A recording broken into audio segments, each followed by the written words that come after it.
Halo teman-teman, jumpa lagi dengan saya Ellen May.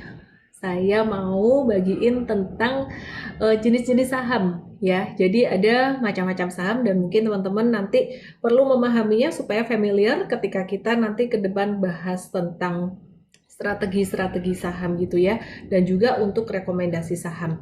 Oke, nah yang pertama kita akan pelajari tentang jenis-jenis saham itu. Yang pertama berdasarkan kapitalisasi, kemudian yang kedua berdasarkan sektornya, yang ketiga berdasarkan indeksnya, yang berikutnya berdasarkan saham preferen atau saham biasa ya.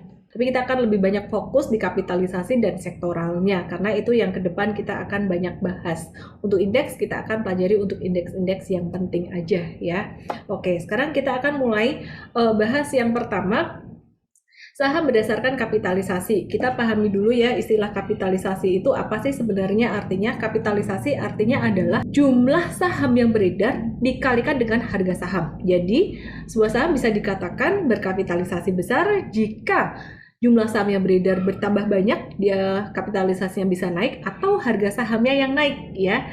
Jadi antara dua itu. Nah, teman-teman, kalau kita perhatikan nih ya, saham-saham dengan kapitalisasi yang besar ini apakah semuanya berfundamental bagus?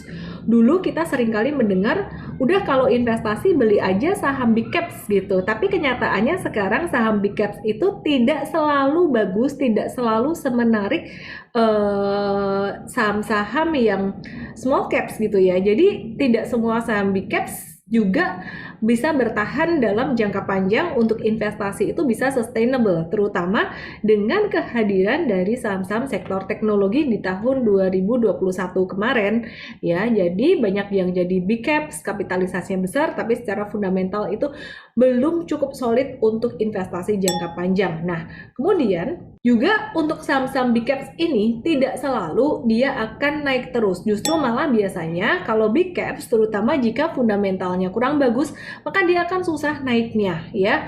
Dan kalau fundamentalnya bagus, saham big caps ini cenderung akan sustainable. Ketika pasar saham lagi dalam kondisi naik, dia akan naiknya pelan-pelan. Sehingga buat trading itu nggak akan terlalu menarik untuk saham-saham big caps ini. Biasanya begitu. Tapi beda halnya jika saham big caps itu berfundamental bagus dan ketika market lagi crash ya, dia akan justru banyak diborong duluan, banyak recover duluan gitu dibandingkan dengan saham yang lainnya, terutama saham dari sektor perbankan. 4 perbankan besar, BCA, BRI, BMRI, BBNI itu yang termasuk paling sering recover duluan ya. Nah, itu tadi beberapa dasar tentang pemahaman kapitalisasi. Dan pastinya saham atau emiten dengan kapitalisasi yang besar ini akan memberikan pengaruh yang besar terhadap penghitungan IHSG atau indeks yang menjadi penghitungan keseluruhan saham di Bursa Efek Indonesia. Nah, kalau teman-teman perhatikan penghitungan IHSG ini nggak semua saham memberikan bobot yang sama. Untuk saham-saham tertentu itu punya bobot yang lebih besar jika kapitalisasi dia lebih besar ya. Dan juga jika free float dia besar. Nah, untuk free float kita bahas lain kali ya. Sekarang kita fokus dulu di kapitalisasinya. Jadi bisa nggak sih satu saham itu sebenarnya dia kapitalisasinya besar, dia mempengaruhi pergerakannya terhadap IHSG itu cukup besar, penghitungan terhadap IHSG itu pengaruhnya cukup besar dari saham itu, tapi sebenarnya saham ini nggak layak investasi. Ada juga gitu. Nah, sekarang kita akan mengenali dulu untuk saham-saham apa aja sih yang termasuk kapitalisasi besar, menengah, dan kecil. Nah, kita seringkali mendengar istilah big caps gitu, terus second liner dan juga third liner. Nah, untuk saham big cap sendiri artinya ya saham-saham dengan kapitalisasi terbesar. Tidak ada batasan pasti dari Bursa Efek Indonesia untuk istilah big caps ini ukurannya berapa besar gitu.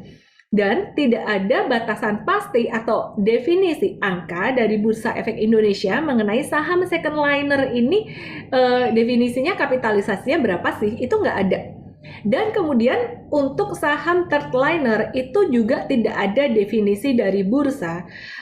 Third liner itu kapitalisasinya berapa. Jadi sekarang kita bikin definisi sendiri yang kira-kira definisi ini disepakati oleh seluruh market gitu ya. Jadi di Mtrade sendiri kita menggunakan Definisi saham big caps itu adalah 20 saham dengan kapitalisasi terbesar di Bursa Efek Indonesia, atau ya ini atau tuh berarti bisa salah satunya dengan market cap lebih dari 10 triliun rupiah dan dia secara likuiditas bagus gitu. Tapi kalau likuiditas ya kadang ada aja saham big caps yang likuiditasnya kurang oke. Sebagai contoh, Bian dia sempat menjadi satu saham yang kapitalisasinya terbesar di tahun 2023 awal, di 2022 akhir. Tapi dia secara likuiditas atau secara bid offer-nya itu nggak terlalu oke sebenarnya gitu. Nah, nggak terlalu besar maksud saya ya, dan jumlah pemegang sahamnya sendiri juga nggak terlalu banyak untuk emiten ini gitu. Ini 20 saham yang kapitalisasinya terbesar. Nah, sekarang kita akan lihat juga untuk saham second liner tuh gimana sih. Saham second liner adalah saham dengan kapitalisasi terbesar itu urutan nomor 21 sampai 50 atau 1 triliun sampai dengan 10 triliun. Jadi atau nih definisinya boleh salah satu. Nah, jadi teman-teman bisa lihat nih di layar saya 21 sampai 50 itu second liner. Nah, URL ini teman-teman kita sudah rangkumkan buat teman-teman jadi bit.ly/saham big caps Indonesia ya. Jadi teman-teman, saham big caps dan second liner ini berubah-ubah. Jadi teman-teman bisa lihat sendiri ke URL tersebut ya. Jadi kalau ada perubahan teman-teman bisa lihat sendiri. Kemudian untuk yang third liner sendiri kita kasih definisi kesepakatan bersama nih ya. Jadi nggak ada definisi fix dari bursa sebenarnya. Karena kata bursa ya biar nggak pilih kasih gitu. Masa ada sih yang first liner, second liner, third liner. Oke. Nah, definisi yang kita sepakati bersama dengan masyarakat ya. Jadi ini nggak tertulis sebenarnya. Third liner itu kapitalisasinya mulai urutan 51 dan seterusnya gitu. Dan bid offer-nya ini definisi dari tim M-Trade ya. Itu bid offer-nya likuiditasnya tuh rata-rata kurang dari sama dengan 300 juta. Jika bid dikali dengan lot kali dengan 100 atau offer dikali lot kali dengan 100, salah satunya seperti itu. Oke, atau dengan kapitalisasi kurang dari 1 triliun rupiah ya. Jadi lebih melihat ke kapitalisasinya. Oke, teman-teman, sekarang kita akan belajar jenis saham berdasarkan sektoral. Nah, teman-teman, ada beberapa sektor yang ada di bursa kita yang paling besar mendominasi yaitu sektor finance dari saham perbankan. Ya, kemudian ada consumer good and consumer staples, kemudian commodity, infrastructure, manufacture, retail, property, basic industry, miscellaneous healthcare, technology, transportation, and logistik. Belakangan ini saham-saham sektor teknologi itu juga ada beberapa yang mendominasi menjadi salah satu saham big cap ya. Jadi kapitalisasinya cukup gede di tahun 2021 kemarin, meskipun di 2022 kapitalisasinya udah turun karena harga sahamnya banyak yang turun. Nah, sekarang kita akan bahas sektor finance. Sektor finance itu bukan cuma perbankan isinya. Ada banking, leasing, insurance, dan juga investment. Nah, untuk bankingnya sendiri memang yang terbesar ada BCA, BRI, Bank Mandiri, BBNI. Tapi ada lagi perbankan konvensional lainnya yaitu BNGA, BBTN, dan PNIN, banyak lagi yang lain yang mungkin bukan top 4 tapi bisa juga kita perhatikan pergerakannya baik untuk investasi maupun untuk trading. Tapi strategi investasi nanti kita bahas di topik terpisah ya, sesi terpisah. Terus perbankan ini ada juga yang digital, yaitu perbankan yang mereka nggak punya gedung-gedung gitu tapi semuanya digital ya. Jadi di dalamnya ada Bank Jago, Arto, ada Bank Neo Commerce, dan banyak lagi yang lain yang sempat hype di tahun 2020 sampai 2021-an. Terus kemudian ada leasing atau pembiayaan, ada ADMF, Adira, Dinamika, kemudian ada BEFIN, dan insurance ini ada PNLF, dan kemudian ada banyak lagi yang lain. Terus kemudian ada juga saham dari sektor investment, itu finance yang investment itu yang menarik, ada Saratoga, grup Saratoga. Oke, ada juga sektor consumer goods ya, ada ICBP, Indofood, dan consumer staples, Unilever, Mayora, dan juga Sido muncul di situ, cukup memberikan pengaruh juga terhadap penghitungan di IHSG.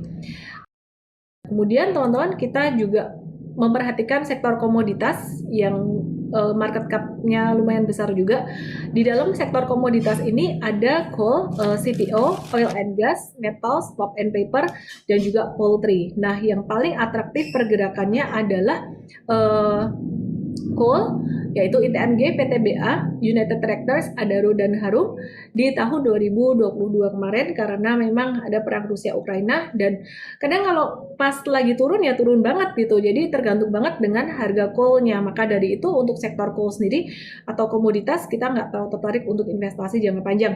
Sedangkan komoditas tuh ada agriculture, CPO, dan juga jagung ya, jagung tuh BC, CPO tuh yang besar ada AALI, Astra Agro Lestari, LSIP, TAPG, DSNG. Kemudian untuk oil and gasnya ada Pegas, Medco, dan juga Elsa. Sedangkan untuk metalsnya ada MDKA, Tins, Antam, dan juga Harum. Pulp and paper ada INKP atau Indakiat ya. Kemudian TKIM atau Ciwi Kimia. Nah, kemudian ada juga sektor poultry yang masih masuk komoditi tapi non energi, jadi pulp and paper dan komoditi ini non energi, metals juga non energi tapi termasuk tambang. Nah, kalau poultry ada Java dan Jepin yang lumayan sering kali jadi perhatian investor juga. Untuk perhatian investor besar dan juga trader yang cukup liquid ya. Oke, kemudian kita akan lihat untuk sektor berikutnya yang punya dampak cukup besar terhadap penghitungan indeks, yaitu sektor teknologi ya. Sektor teknologi di sini ada beberapa emitennya dari e-commerce maupun dari bank digital ya. Di sini ada Bukalapak, ada Gojek Tokopedia, ada Blibli, ada juga Bank Jago yang tadi masuk sektor perbankan, ini masuk ke sektor teknologi juga, tapi penghitungan indeksnya lebih ke perbankan untuk Bank Jago. Nah, kemudian kita akan move ke sektor yang lainnya yang juga cukup ramai, yaitu sektor properti. Properti itu ada dua, industrial dan juga residensial. Yang liquid, yang residensial ada BSDE, SMRA, P1, CTRA. Sedangkan yang industrial nggak terlalu ramai, nggak terlalu liquid, biasanya seasonal aja, ada Demas dan ada Intiland Development atau DILD. Kemudian kita lihat ada sektor yang lain juga ya. Jadi ada sektor infrastructure. Sektor infrastructure ini tadi dari ada jalan tol, jasa marga, JSMR, CMNP, tapi CMNP-nya kurang liquid. Terus kemudian construction ada Adikarya, Wika, BSKT atau Waskita Karya, PTPP, telekomunikasi ada Telkom, Excel, Izat, kemudian sektor industri tower atau menara, Tebik, TOWR, MTEL itu yang besar. Dan kita juga melihat ada sektor retail. Retail itu contohnya Ramayana atau RAS, S Hardware, Ases, Era atau Era Jaya, Swasembada, MAPI atau Mitra Adi Perkasa. Kemudian manufaktur, sektor manufaktur ini teman-teman ada basic industry dan miscellaneous. Manufaktur contohnya SMGR, IMTP, dan SMBR itu industri semen atau basic industry, dan miscellaneous itu Astra International. Kenapa dibilang miscellaneous? Padahal banyak orang mengira dia bisnis otomotif karena anak usahanya macam-macam nih.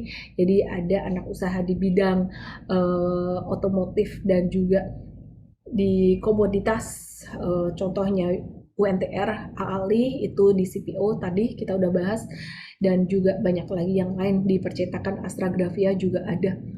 Oke, kemudian kita akan melihat sektor kemudian healthcare, ada farmasi, Kalbe Farma, Sido, KF Inaf yang besar Kalbe Farma, dan rumah sakit ada Mika, Sami, terus laboratorium ada Prodia, ada DGNS ya. Terus kemudian untuk sektor transportasi logistik ini sahamnya mungkin kapitalisasinya nggak begitu besar, ada Bluebird, SMDR, SDMU, terus logistik ada ASA ya. Oke, nah terus teman-teman kalau mau cek semua saham di Indonesia ini bisa ngeceknya di bit.ly/daftar saham Indonesia.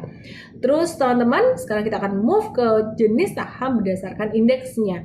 Nah, indeksnya adalah kumpulan dari saham-saham tertentu gitu dengan penghitungan berdasarkan bobot. Nah, kalau kapitalisasinya besar, pastinya penghitungannya juga akan mempengaruhi penghitungan indeks itu lebih banyak gitu.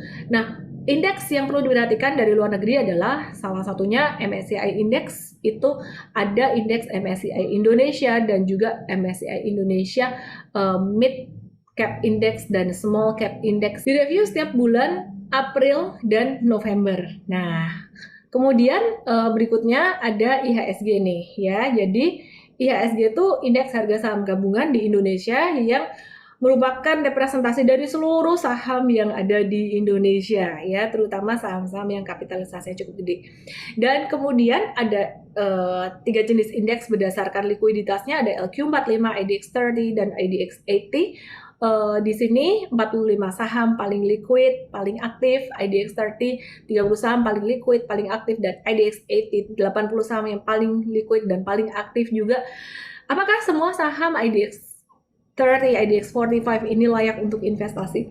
Belum tentu. Jadi sekali lagi, yang masuk ke big caps belum tentu bagus ya, yang masuk ke LQ45, IDX30 juga belum tentu layak untuk investasi ataupun trading.